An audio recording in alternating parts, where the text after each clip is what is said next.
Assim, não era só... É igual quando os caras começaram a fazer os aceleradores de partícula. Aí os caras começam a fazer cálculo. Pô, existe aqui uma possibilidade de a gente fazer um buraco negro. Pô, se eu faço um buraco negro, eu destruo esse planeta. Né? Só que aí a mídia pega um negócio desse tamanho e transforma num negócio desse tamanho. Eu já contei aqui no podcast aqui que um cara me processou aí, eu tive minhas contas travadas, porque o processo foi rolando. Você me falou. Alguém recebeu lá um negócio lá e travou minhas contas. Quando eu fui ver, puxou dinheiro da minha conta. Eu falei, eita, penga, tá acontecendo aqui. Aí chegou a puxar dinheiro. Nossa. Aí depois eu tô com o advogado, tô enrolado até hoje já. Não, mas travou sua conta, sua conta corrente. Puxou dinheiro da minha conta. Você tá de sacanagem. Puxou dinheiro da minha conta. Chegou a puxar dinheiro da minha conta. Nossa, isso é uma Aí, e se eu não tivesse minhas criptomoedas nesse momento aí? Não, aí dane, se você tem filha pra sustentar, não interessa, não interessa. Engraçado, porque o cara que atrasa um mês de pensão, bota o cara na cadeia. Aí o cara pode tirar o dinheiro dos seus filhos e dane-se. Tranquilo. Mas por isso que eu falo, o Estado ele é uma coisa realmente maligna. A gente tem que diminuir o Estado. Eu não sou anarcocapitalista, que acho que tem que acabar o Estado. Mas, pô, do jeito que tá, a gente tem que limitar o Estado. Absurdamente a gente precisa limitar o Estado. O Estado tá pra servir a gente, não pra se servir da gente, como acontece no Brasil. É que, na verdade, você é um contribuinte. Você não é um cidadão. Você é o contribuinte, né? Eles deixam claro. Cara. Contribuinte, você. E os caras são tão bandidos que eles sabem, né, o que fazer. Todo mundo sabe, cara, o que você tem que fazer pra melhorar esse país, né? Todo mundo sabe, por exemplo, que se eu pegar bandido, botar na cadeia e deixar na cadeia, isso faz despencar a criminalidade. Todo mundo sabe isso. Você viu o projeto de lei que o Lula acabou de assinar, agora em maio? Não viu? Foi? Deixa eu pegar aqui pra você. Eita, e o... Bem rapidamente aqui. O projeto de lei assinado agora dia 7 de maio, se eu não me engano, tá? Olha só. O presidente da República, Luiz Inácio Lula da Silva, que é o homem do povo, ele faz as coisas pelos pobres, não pelas elites. Papai Lula! Por exemplo, toda vez que o Lula é presidente, todos os bancos batem recorde de faturamento, mas é coincidência, né? Porque o Lula, ele governa para os pobres. Então, olha aqui ele governando mais uma vez para os pobres. Lula sempre governa para os pobres. Aqui ele tá pensando nos mais necessitados, tá?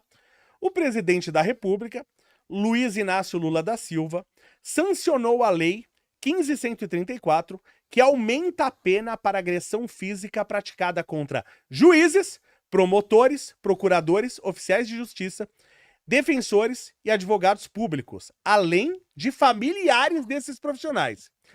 Então, se você der um soco na cara de um juiz, ou de um parente de um juiz, você deu um soco, de um parente, de um amigo. Você tem uma briga de trânsito, tá? Você deu um soco na cara de um primo do juiz. Pronto, a pena pra você é lá em cima. Caraca. Tá? Se der um soco na nossa cara, dane-se. Na nossa cara, pode. Quer dizer, o que eles querem com isso? E a igualdade? Quem acredita em igualdade no Brasil, né? Aí é uma piada, né? Por que eles fazem isso? Porque eles sabem que pena dura coíbe a criminalidade. Mas eu não quero coibir contra você, só contra eles.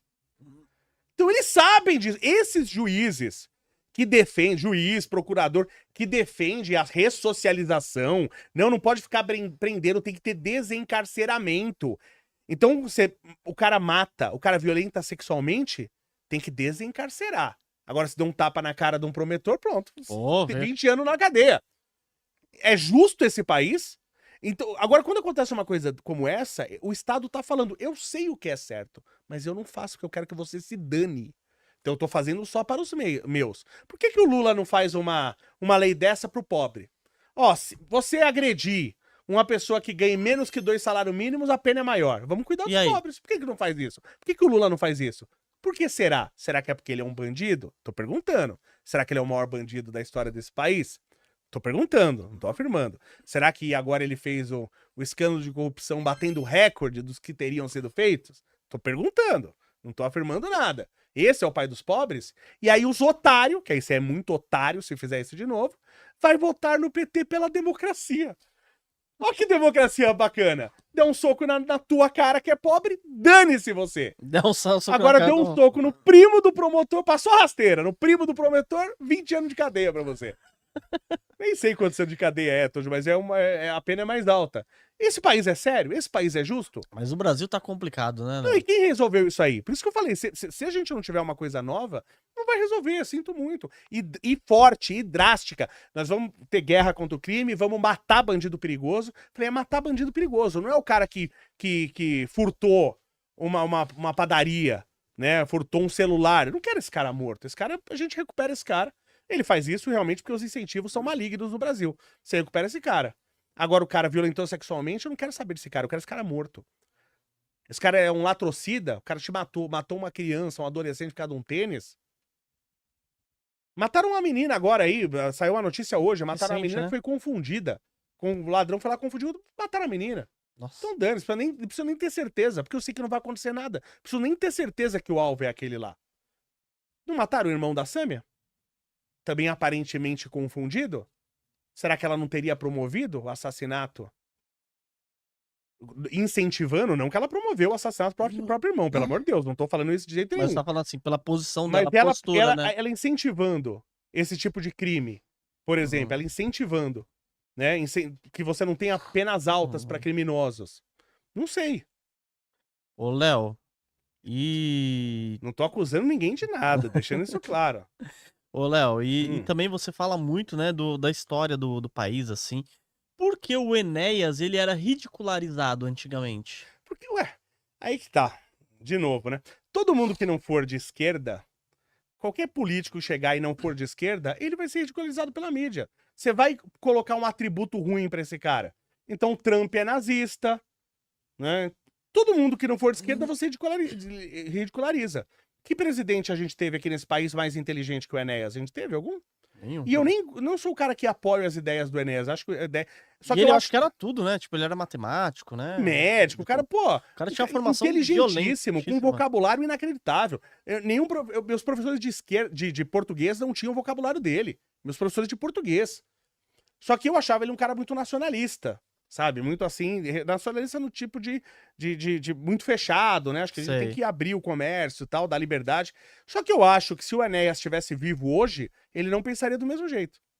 É, verdade. Eu tenho certeza que ele não pensaria do mesmo jeito. Ele ia ver a China desenvolver. Ele teria evoluído com o país, né? Um cara inteligente como ele. Antigamente, né, Léo, tinha muito isso do nacionalismo. Exemplo, a Gurgel faliu. Por que a Gurgel faliu? Porque ela queria tudo aqui do Brasil. Não, tem que ser tudo 100% do Brasil. E por que outras empresas se deram bem? Porque ela fala, não, quem faz bateria bem é Taiwan, vou pegar a bateria da Taiwan, vou pegar, sei lá, da coisa da Suíça, parafuso da Argentina, vou montar aqui e eu faço meu carro. Mas nessa época, eu não sei, isso é uma história que conta, eu não sei se é verdade, tá? Você não tinha muita essa opção, tá? De trazer muita coisa assim de fora, tinha muita coisa feita aqui no Brasil mesmo, né? Tinha uma coisa dos militares, né? Faça aqui a qualquer custo.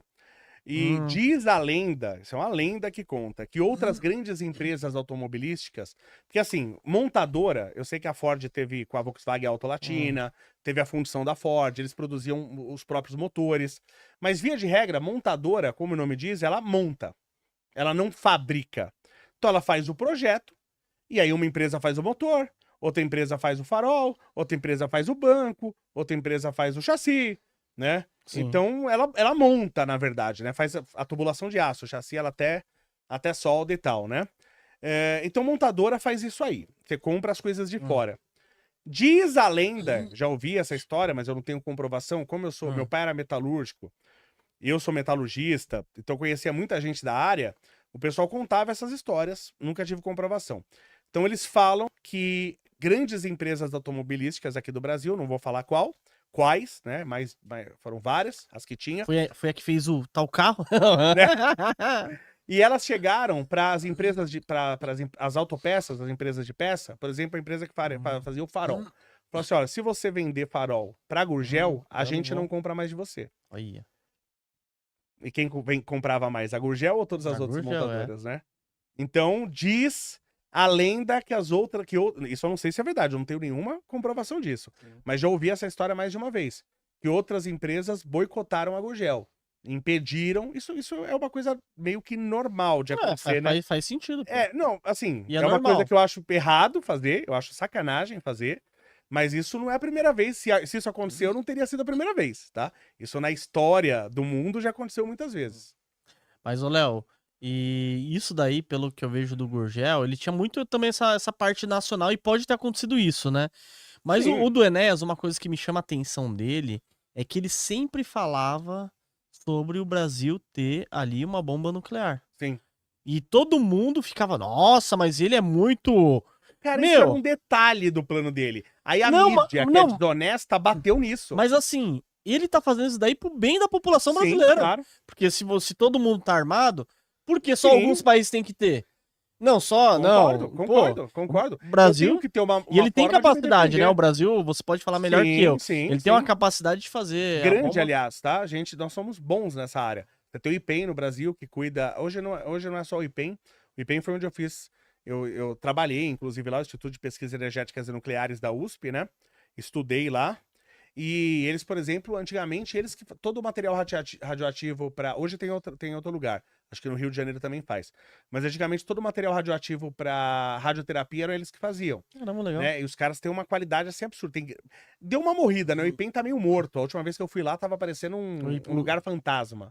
Né? Não tem mais investimento, não estão recontratando. Eles estão muito no taxímetro lá. Eles ficam lá rodando o taxímetro de taxista ali na Zona Norte. Você já viu? Não. Tem um negócio do IPEM lá, que eles fazem isso daí. Ah, é? Não sabia, não. Que aí o taxista vai lá, aí eles apontam, dá uma voltinha no quarteirão, aí vê que tá certinho lá o número e libera o taxista. Isso daí é um braço deles, né? Com Sim. certeza.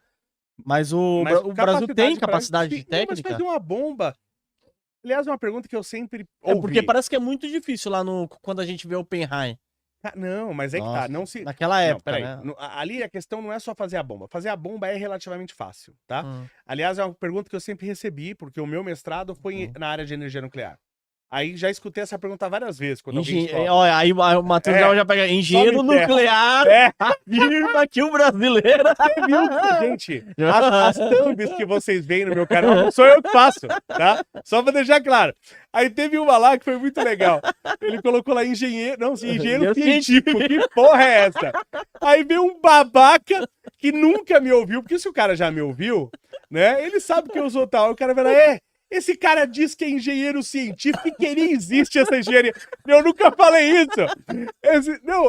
Cara, título de vídeo e thumb só me ferra. Só te espera. Nossa! Eu falava isso direto lá no Três Irmãos. Falava, pô, cara, vocês colocam cada título aqui que você só me ferra. Não é nada disso. Né? Putz, grilo, agora vem isso. Agora vai ser engenheiro nuclear. Engenheiro atômico. Bota engenheiro doutor atômico, né? Faz grave revelação sobre... Parece personagem do Watchmen, né? Doutor atômico. Pô, quer me ferrar mesmo, viu? Desse jeito. Então, cara, é que assim, não era só... É igual quando os caras começaram a fazer os aceleradores de partícula. Aí os caras começam a fazer cálculo. Pô, existe aqui uma possibilidade de a gente fazer um buraco negro. Pô, se eu faço um buraco negro, eu destruo esse planeta. Né? Só que aí a mídia pega um negócio desse tamanho e transforma num negócio desse tamanho. Aí te atrasa o projeto, te dá um monte de problemas. Sim. Lá, você tinha um monte... os caras tinham que calcular o impacto daquilo. Quem me garante que uma explosão daquele tamanho não elevaria? Porque você pode com material... Aliás, quem mostrou isso foi a filha da Marie Curie, né? Você pode, entre aspas, vamos lá, radioativizar outros elementos, um que não é radioativo.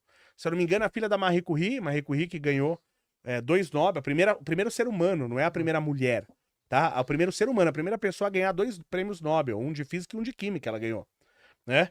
E inclusive morreu de leucemia trabalhando com isso. O marido dela ia morrer também, mas foi atropelado por um cavalo antes, né? Por uma carroça e acabou morrendo de outra coisa. Marie Curie é uma pessoa tão importante que, inclusive, tem uma unidade de atividade radioativa que chama Curie. A gente trabalha, Millie Curie, né? É uma unidade. É uma pessoa importante. A filha dela, se eu não me engano, ela radioativizou, acho que prata, acho que foi alumínio, uma coisa assim. Ela ganhou um Nobel também, a filha dela, por causa disso aí. E se na hora que eu explodo uma bomba atômica como essa, eu torno outros elementos radioativos, faço uma reação em cadeia e eu queimo a atmosfera toda? Você entendeu? E destruo o planeta. Existia a possibilidade. Você entendeu? Então, e quando você começa a trabalhar com átomos, com coisas quânticas, não tem mais certeza, é tudo estatística. Você entendeu? Então você tem que jogar com as probabilidades. É um negócio complicado. Então, demorou por várias questões. Mas, em tese, tem uma coisa chamada em radiação, nessa área de material físsil, né, material radioativo, que a gente chama de massa crítica. Então, o que é massa crítica? Imagina que você tem várias dificuldades para você fazer um material, você ter um material físsil para um reator nuclear ou para fazer uma bomba. São dificuldades técnicas. O conceito de fazer uma bomba nuclear é muito fácil. Sim. Quando você pega um urânio, por exemplo, você tem os isótopos de urânio. O que é um isótopo? Vamos supor, é o mesmo elemento químico. O que define um elemento químico? O número de prótons, basicamente, tá? O que define se ele é um ou se ele é outro. Se mudar o número de nêutrons, o número de elétrons, não muda o nome do elemento. Tem né, a gente chama hidrogênio de deutério, trítio e tal, mas só para o pessoal entender, né? Então, o que é isótopo? Isótopos, né, que tem o mesmo número de prótons, né? Então eu tenho mais de um urânio, que eles têm o mesmo número de prótons, mas tem diferentes números de nêutrons. Então você tem, por exemplo, urânio 238, urânio 235 e outros. Quando você pega o urânio 23, você pega o urânio, peguei lá uma jazida de urânio, pega o urânio, 99%, só para arredondar os valores, tá? Não é isso, é bem menos, mas vamos lá. 99% do urânio é 238, que não é o radioativo. Só uma mixaria é o 235. Então já começa uma dificuldade que não é minério de ferro, onde eu pego o minério de ferro e, por exemplo, 60% é ferro. Eu vou pegar um minério de urânio e, por exemplo, daquele minério, vamos supor, 0,2% é urânio. Nossa, então... É quase nada. Então eu vou ter que pegar um monte de pedra para conseguir aquele urânio que eu quero. E aí, desse 0,2%, que é o urânio, vai ser 0,2%, por exemplo, que é o urânio radioativo. Então é 0,2 vezes 0,2. Nossa senhora. Você entendeu o volume? Então o volume é violento. Pra Marie Curie conseguir isolar o rádio, ela tinha toneladas de pedra lá, pra ela conseguir uma miséria de rádio. Você entendeu? Daí até vem o nome radioatividade, né? Atividade do rádio, né? E a gente fala até hoje em atividade, né? Quando fala em radiação. Então, primeiro, eu preciso separar o urânio 235 do 238. Eu quero só o urânio radioativo, né? E como que eu faço se quimicamente eles são iguais? O que o urânio 235 faz quimicamente, o 238 também faz. Eles reagem com a mesma coisa. Porque se eles fossem diferentes quimicamente, eu fazia uma reação química, só um ia reagir e o outro não. Sim. Você entendeu? Então não é bem assim que acontece. Então tem que separar fisicamente. Como fisicamente? O que eles são diferentes, o 235 do 238? O 238 tem alguns nêutrons a mais. Quer dizer que ele é um pouquinho mais pesado. Só que é o peso de alguns nêutrons a mais. E o nêutron não pesa muita coisa. E pra fazer isso? Então eu tenho que usar essa diferença de peso para separar. Por isso que tem as ultracentrífugas. Porque quando eu centrifugo muito... Já ouviu falar? Todo mundo acho que já ouviu falar nas ultracentrífugas. Eu centrifugo muito rápido, tá? E esse conceito de dar energia é assim. Imagina que eu pego você pelo braço e te jogo. Tá? Ou te dou um empurrão. Chego e te dou um empurrão. Eu sou um cara grande, forte, eu vou te jogar longe. Certo? Agora imagina que a minha força não mudou, a minha força é a mesma. Eu vou dar o mesmo empurrão, só que agora no Serjão dos foguetes lá. Ele não vai tão longe. Você concorda? Concordo. Então é o mesmo princípio que a gente usa na ultracentrífuga. A gente dá energia e eles vão se separar fisicamente, porque eles têm massas diferentes, dada a mesma energia, eles vão ocupar lugares diferentes, e aí eu separo eles. Mas tendo urânio radioativo, imagina que você tem um urânio 100% enriquecido. Você não tem, geralmente, né? Mas eu tenho urânio 100% enriquecido. A partir do momento que eu tenho urânio 235, ele tem uma massa crítica. O que é a massa crítica? Se eu não me engano, a massa crítica do urânio é 15 quilos. Isso quer dizer, tá? Que se eu tenho 7,5 kg nessa mão de urânio, eu tenho a massa crítica. Mas eles estão separados. Eu tenho 7,5 kg de urânio nessa mão, 7,5 kg de urânio nessa mão. Se eu pegar as minhas duas mãos com urânio e fazer assim, eu tenho uma bomba atômica, ele explode. Caramba! Isso é a massa crítica, é a quantidade de massa que você precisa para naturalmente ele explodir. Então, uma reação nuclear. Então por isso que eles falavam que tinha que soltar até determinada distância. Não, isso o que eles têm que fazer? Tem que fazer uma bomba, né, com as partes de urânio separados e a bomba tem um explosivo que vai unir elas, né? Eles soltam no alto, porque se descobriu que no alto a ação é muito maior do que você explodir no chão. Então é por isso que explode no alto. O problema para você fazer até atentado terrorista é que, por exemplo, no caso do plutônio, se eu não me engano, tá? Essas coisas eu estudei no mestrado há quase 30 anos atrás. E, se eu não me engano, a massa crítica do plutônio são 8 ou 9 quilos. Só que a densidade do plutônio, do urânio, é muito alta. Então, mesmo 15 quilos de urânio é um pedaço muito pequeno de urânio. Nossa, quase nada. Então, um terrorista pode esconder um pedaço em cada bolso, por exemplo. Aí você fala, mas ele vai morrer de radiação. Ele vai morrer na explosão, ele é um terrorista. Ele vai morrer lá, ele não tá preocupado com isso daí. Né? Então, você fazer a bomba é conceitualmente fácil, mas tecnicamente difícil. Você tem o enriquecimento do urânio, você tem a extração do urânio, o enriquecimento do urânio, a montagem da bomba, né? Então ele é tecnicamente difícil, mas conceitualmente fácil.